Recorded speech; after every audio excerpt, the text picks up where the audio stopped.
She noticed me around 5 years old when she gave me a bunch of crayons, and I remember it was the neighborhood kids and everything that we were sitting like in a big patio table, and she remembers that the rest of the kids were just doing these real basic stick figures and stuff, and she saw me that I put this character, I put a hat on them, and hands she thought that were pretty complicated because nobody was drawing hands, and mine had a cigarette in his hand.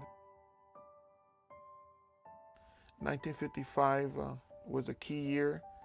In fact, when I went to Tijuana, the first day that we drove in Calle Primera to my grandmother's house, I looked at it as like Hong Kong, or what I've seen in movies of Hong Kong, or some of those real busy cities, and street vendors, and it would just, I remember from peering over the seat and from the back seat, like, wow, you know, we're in Mexico.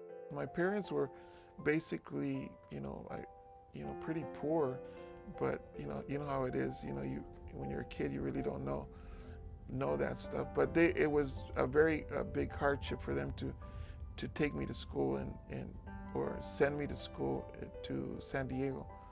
So eventually, what happened around 14, 15 years old, I went back to East LA to relatives. I always wanted to be something to do with art, and then being poor, you have to figure out, well, what are you going to do to make money but still do your art or the stuff that you like to do. When I did my first mural, that was almost a magical experience to me, because I knew right then and there that that's what I want to do, and I could see people driving by and walking by and looking at what you're doing.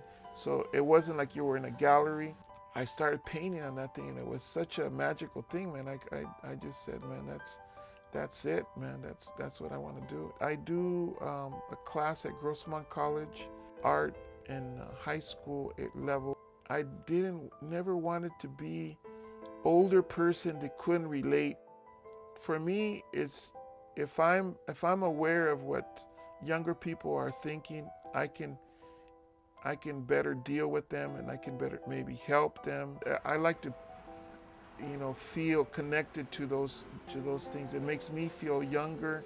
I'm sort of a child in my heart in a certain way, that I think things can be taught to people, passed to another generation through humor and through fun, to comics, to this kind of more humorous way of looking at things.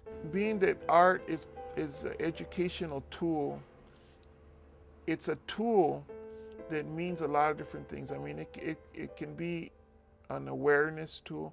I think to me, art can be part of the solution.